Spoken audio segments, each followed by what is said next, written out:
Varicose veins కి సరైన చికిత్స కోసం సంప్రదించండి ఎవిస్ హాస్పిటల్.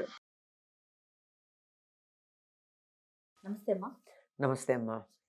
అమ్మ, పూజ ఉదయం చేస్తాము, సాయంత్రం పూట కూడా దీపం పెట్టుకునే అలవాటు కొంతమందికి ఉంటుంది. ఏ సమయంలో చేస్తే ఎక్కువ ఫలితాన్ని ఇస్తుంది?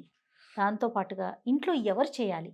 ఆ ఇంట్లో ఉన్నటువంటి ఆ స్త్రీ చేయాలా, లేకుంటే పురుషుడు, అంటే ఆడవారు చేయాలా, మగవారు చేయాలా? అసలు మనకి శాస్త్రం ఏమైనా చెప్పిందా దీనికి సంబంధించి? మీరు మొదట అడిగిన ప్రశ్నకి శాస్త్రం దాకా అక్కర్లేదమ్మా. ఆ, మనం ఆలోచిద్దాం. భోజనం పొద్దున చేయాలా, సాయంత్రం చేయాలా? మధ్యాహ్నం చేస్తాము, నైట్కి అంటే పొద్దున. మధ్యాహ్నం అంటే పొద్దున. పొద్దున్న పొద్దున చేస్తాం, సాయంత్రము రాత్రి చేస్తాం. రాత్రి చేస్తాం కదా. కదా, పూజ కూడా అంతే. 2 పూట్ల చేయాలి. అయితే పొద్దున ఎక్కువగా బరువుగా తింటాం, ఆ, సాయంత్రం తేలిగ్గా కొంచెం తింటాం. తేలిగ్గా తింటాం. అమ్మ, ఇందులో అందరూ చేయాల్సిన అవసరం ఉంటుందా? అది చెప్తాను. అందువల్ల తప్పనిసరిగా 2 పూటలా పూజ చేయడం అన్నది పద్ధతి. అయితే చాలా మంది సాయంత్రం పెద్దగా పూజ చేయరు, చాలా తేలికగా దీపం పెట్టి ధ్యానం చేయడము, తేలిగ్గా పూజ చేస్తారు. అయినా తప్పు లేదు. ఉదయం అయినా సరిగ్గా పూర్తిగా చేయాలి. అది కూడా నిజంగా మనకి పెద్దలు చెప్పినటువంటిది ఏమిటంటే, సూర్యోదయ సమయంలో చేయడం చాలా మంచిది. ఉదయం ఎంత పొద్దున్నే వీలైతే, మరి తెల్లారుజామున కాదు. ఒక కార్తీక మాసం, ధనుర్మాసాల్లో తప్ప మిగిలిన సమయంలో తెల్లారుజామున చేయాలని ఏం చెప్పలేదు. అప్పుడు ధ్యానాలు అవి చేసుకోమన్నారు. పూజ మాత్రం సూర్యోదయం తర్వాతే. అందులో సంధ్యావందనం చేసేవాళ్ళు వాళ్ళు కూడా సూర్యోదయ సమయానికే చేయాలని చెప్పడం జరిగింది. కనుక ఆ సమయాలు చికాకుగా ఉంటాయి. సాధారణంగా పిల్లలు ఉంటే, జ్వరం వచ్చిన వాళ్ళు ఉంటే, పిల్లలు ఏడిచే టైం అదే కదమ్మా. అవును. అసలు సంధ్య వేళ పొద్దున కొంచెం బాగానే ఉంటారు, కానీ సాయంత్రం అసలు సంధ్య వేళ అయితే పిల్లలు ఏడుస్తారు. రోగం వచ్చిన వాళ్ళు చికాకు పడుతూ ఉంటారు. ఇంట్లో కాస్త మానసికంగా సరిగ్గా లేని వాళ్ళు పిచ్చి పిచ్చి మాటలు మాట్లాడుతూ ఉంటారు. ఇవన్నీ ఉండే సమయాలు. కనుక ఈ సమయంలో మనం దైవం మీద దృష్టి పెట్టడం గనక ప్రారంభించినట్టయితే ఇవన్నీ సర్దుబాట్లు అయిపోతాయి, మొదటి నుంచి అది అలవాటు చేస్తే. అందుకని సంధ్యా సమయంలో దీపం పెట్టడము, ప్రార్థన చేయడము. అందరూ దీపం పెట్టక్కర్లేదు గనక ఒకళ్ళు దీపం పెడితే మిగిలిన వాళ్ళందరూ అక్కడ కూర్చొని దండం పెట్టుకోవడము, తోచిన నామం చదువుకోవడము, స్తోత్రాలు చదువుకోవడము, మొత్తానికి దైవ ధ్యానంలో సమయం గడపమని చెప్పారు, ఉదయం సాయంత్రం కూడా. మీరు ఇంకోటి అడిగారు, ఆడవాళ్ళు చేయాలా, మగవాళ్ళు చేయాలి? అయితే దానికన్నా ముందు కొంతమంది కొన్ని మాటలు నేను విన్నానమ్మా. కొన్ని కమ్యూనిటీస్ మాత్రమే పూజ చేయాలి, నిత్యం పూజ, అందరూ చేయాల్సిన అవసరం లేదు, అంత ధూప దీప నైవేద్యాలు పెట్టి అంత పూజ చేయాల్సిన అవసరం అందరికీ లేదు, కొన్ని కమ్యూనిటీస్, అంటే బ్రాహ్మణ కమ్యూనిటీ మాత్రమే చేయాలి అనేది విన్నానమ్మా. అది కరెక్టేనా? తప్పమ్మా, ఎవరైనా చెయ్యాలి, అందరూ చెయ్యొచ్చు. అయితే ఉదాహరణకి ఇప్పుడు పొలంలో పనిచేసుకోవడానికి వెళ్ళే వాళ్ళు ఉన్నారమ్మా.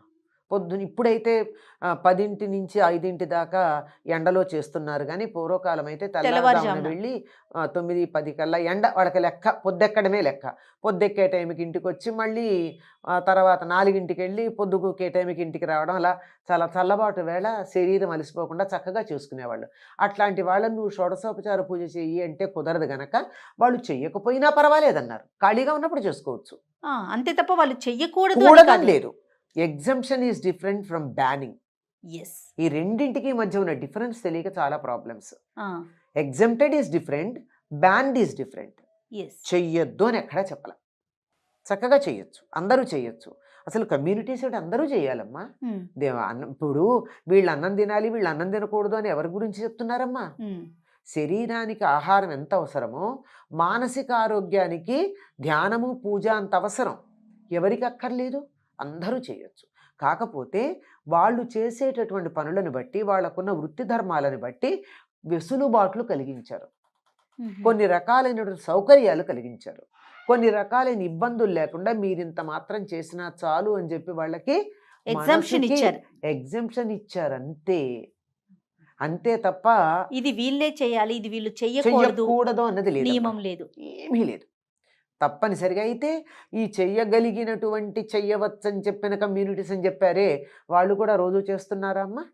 అంటే ఉన్నమాట సత్యం మాట్లాడుకోవాలి. ఇప్పటికి కూడా మీరన్న కమ్యూనిటీస్లో నిత్యం షోడశోపచార పూజ చేస్తున్నారా?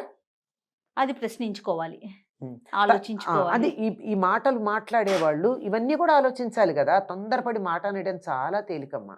తర్వాత ఈ చేసేవాళ్ళు రోజు స్నానం చేసి వంట చేసి చేసినటువంటి వంటని దేవుడికి నివేదన చేసింది మాత్రమే తినేటటువంటి వాళ్ళు ఉన్నారా? అందరూ కొద్దిమంది ఉన్నారు, లేరంటల్లా. అందరూ లేరు కదా. అవును. ఏదన్నా అంటే మా ఉద్యోగం మా ధర్మం అని అంటున్నారు.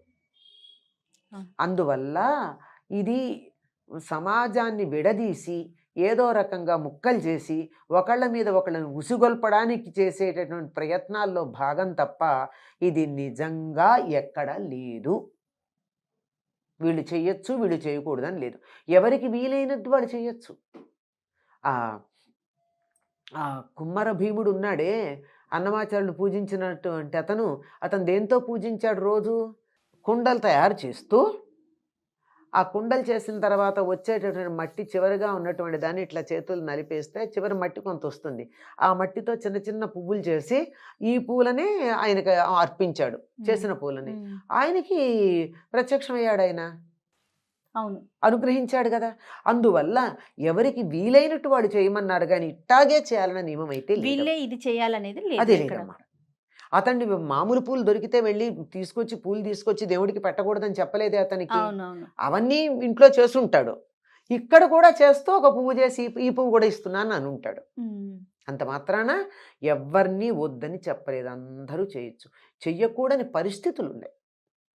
అంటే అశౌచం వచ్చినప్పుడు అట్లాంటప్పుడు చెయ్యొద్దన్నారు తప్ప అది ఎవరైనా పాటించాలి, అది ఎవరికైనా పాటించాలి. వీళ్ళు వాళ్ళు అన్నటువంటి భేదం లేదమ్మా. ఒక్కటి గుర్తుపెట్టుకోవాలి, చాలా సందర్భాల్లో మళ్ళీ మళ్ళీ మళ్ళీ మళ్ళీ చెప్తాను, నేను ఎన్నిసార్లు చెప్పమన్నా చెప్తా.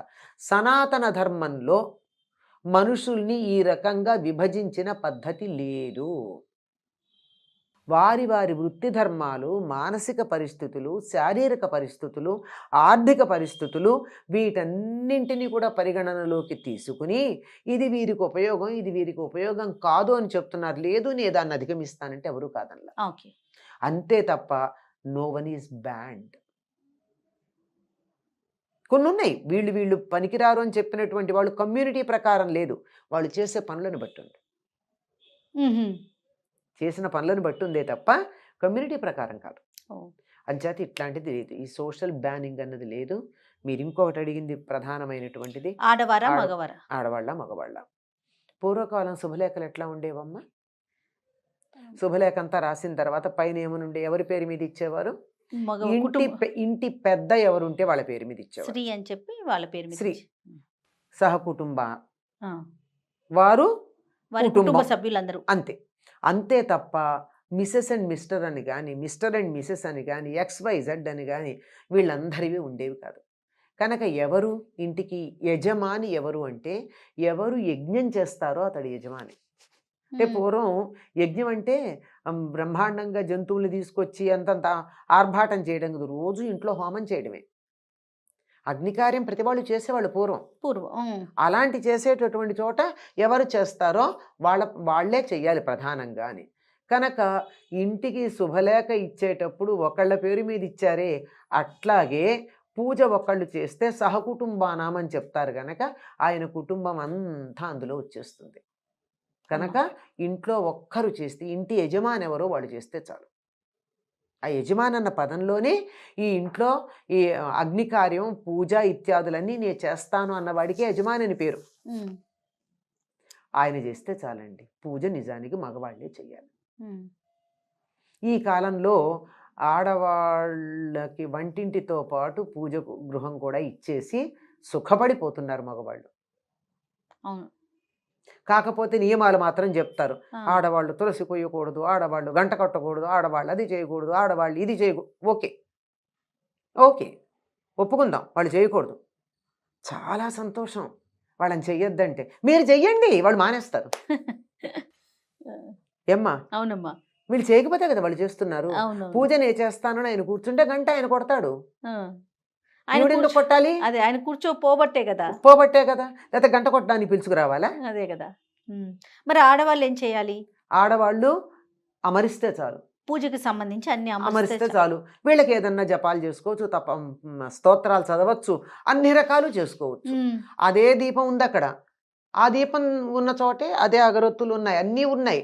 ఆ ఉన్న చోట కూర్చుని వీళ్ళు ఇంట్లో ఆడవాళ్లే కాదు, పిల్లలు పెద్దలు, ఓ కుటుంబంలో ఇవ్వాళ్ళంటే ఇద్దరు ఒంటికాయ సుంటు కొమ్ముల్లాగా ఉంటున్నారు, కానీ ఓ 25 మంది ఉండేవాళ్ళు కదా. ఇంతమంది ఉంటే ఏం చేసేవాళ్ళమ్మా? అందరూ పూజ చేసుకోవాలని ఉండదు, ఎవరికి వాళ్ళకి ఆత్మోద్ధారణ కావాలని ఉండదా? అంచేత ఇంటికి పెద్దెవరో వాళ్ళు పూజ చేస్తే మిగిలిన వాళ్ళందరూ అక్కడికి వచ్చి వాళ్ళు చేయవలసినటువంటివన్నీ స్తోత్రాలు అవన్నీ అక్కడే చేసుకుంటారు, అదే పూజాగృహంలో చేస్తారు. మళ్ళీ ఇంకో దీపం పెట్టడం అలాంటివి చేయరు, మళ్ళీ ఇంకో నైవేద్యం పెట్టడం, మళ్ళీ ఇంకొకటి అన్నీ సెపరేట్గా చేయడం ఉండదు. ఆయన చెప్పేశాడు కదా, ఒక ఆయన మొత్తం అందరికీ ఒక సంకల్పం చెప్పేశాడు కదా, సహకుటుంబానం అంటే. మళ్ళీ నువ్వు వేరే సంకల్పం చెప్పుకుంటే ఈ కుటుంబంలో సభ్యులు కారా మీరు? నేను చెప్తూ ఉంటాను, చాలాసార్లు చెప్పాను. ఎక్కడ దేవాలయాలకు వెళ్ళి పూజ చేయించుకుంటూ భర్త పేరు భార్య పేరు చెప్పి సహకుటుంబానం అని చెప్పిస్తారు. అంటే భార్య కుటుంబం వేరు, భర్త కుటుంబం వేరు అనమాట. మరి విడిపోకుండా ఆ దేవుడు అనుగ్రహం వల్ల విడిపోతున్నారు. సహకుటుంబానం అంటే సరిపోతుంది. పిల్లల పేర్లు, అందరి పేర్లు వీళ్ళు చెప్పించుకుంటున్నారు, వాళ్ళు చెప్తున్నారు, బాగా శాస్త్రోక్తంగా చేస్తున్నారని తెలిసేటట్టుగా వాళ్ళు అడిగి చేపిస్తున్నారు. దానివల్ల నిజంగా ఆ దైవానికి అక్కడ శక్తి ఉండి ఆ మాట ఉచ్చరించేటటువంటి ఆయనకు ఉపాసనా బలం ఉంటే దాని కారణంగా కుటుంబాలు విడిపోతున్నాయి అంటూ ఉంటాను నేను. ఇది చెప్పకూడదు, ఒక్కళ్ళే ఎప్పుడు చెప్తారు, ఇది శాస్త్రం దాకా వెళ్ళకుండా, ఇది శాస్త్రం చెప్పిన మాట. ఇంకా మామూలు వ్యవహారాలు ఏం చెప్తారంటే, మామూలుగా ఇల్లు కలిసి అందరూ కలిసికట్టుగా ఉండడానికి ఒకే పూజ గది ఒకే వంటిల్లు ఉండాలి. ఎవరికి వాళ్ళకి విడిగా వండుకుంటూ ఉంటే వేరు కుటుంబాలు ఉన్నట్టే. సత్రంలో ఆ పక్కన ఒక పొయ్యి పెట్టుకుని ఒకడు, ఈ పక్కన పొయ్యి పెట్టుకుని ఒకడు వండుకున్నట్టు ఒకే కప్పు కింద ఉన్న వీళ్ళ వంట వీళ్ళది, వాళ్ళ వంట వాళ్ళది అంటే విడిగా ఉన్నట్టే లెక్క. కనుక ఒక్కళ్ళే ఇంటి యజమాని ఎవరు, ఆయన చేయడానికి వీలు కాలేదు, ఆయన పొరుగురు వెళ్ళారు, ఇంట్లో ఇంకోళ్ళు చేస్తారు, ఇంకొకళ్ళు చేసినా ఒకళ్ళే చెయ్యాలి. ఎవరుంటే వాళ్ళు ఒక్కళ్ళే చెయ్యాలి. లెక్క ప్రకారం అయితే మన శాస్త్రం ప్రకారం మగవాళ్లే చెయ్యాలమ్మా. మగవాళ్ళు చేయలేని పరిస్థితుల్లో ఆడవాళ్ళు చెయ్యాలి. చెయ్యొచ్చు, చెయ్యకూడదని చెప్పలా, గమనించాలి. ఈ మాట ఇప్పుడు మగవాళ్ళు చెయ్యాలి అనగానే వెంటనే ఆడవాళ్ళు చేయకూడదు అని చెప్పేటటువంటి వాళ్ళు, మేమెందుకు చేయకూడదని వాదనకు వచ్చేవాళ్ళు 2 పక్షాలు ఉంటాయి. అలాంటిది ఏమీ లేదు, ఆడవాళ్ళు కూడా చెయ్యొచ్చు. వాళ్ళు ప్రధానం, ముఖ్యంగా ఎవరి డ్యూటీ వాళ్ళు చేయాలమ్మా. ఆ డ్యూటీ చేసేవాళ్ళు లేనప్పుడు ఇంకోళ్ళు వాళ్ళ డ్యూటీ చేస్తారు, మానేయరు. ఎవరు చేసినా అందరికీ వర్తించేటి చేస్తారు, కుటుంబానికంతా ఒకళ్ళే చేస్తారు. లేదు నాకు రాముడు అంటే ఇష్టం, మీరు ఏదో లక్ష్మీనారాయణ పూజ చేశారు, రామాష్టోత్రం చదవలేదు, నేను రామాష్టోత్రం చదువుకుంటా, నేను లక్ష్మీష్టోత్రం చదువుకోవచ్చు, తప్పేం లేదు. కానీ మళ్ళీ దీపం పెట్టి మళ్ళీ ఇంకొక ప్రమిద పెట్టి ఇలాంటివి చేయకూడదు. చేస్తే కుటుంబం విచ్ఛిన్నం అవ్వడం అక్కడే మొదలు. రైట్ అమ్మా, సంతోషం. నమస్తే అమ్మా.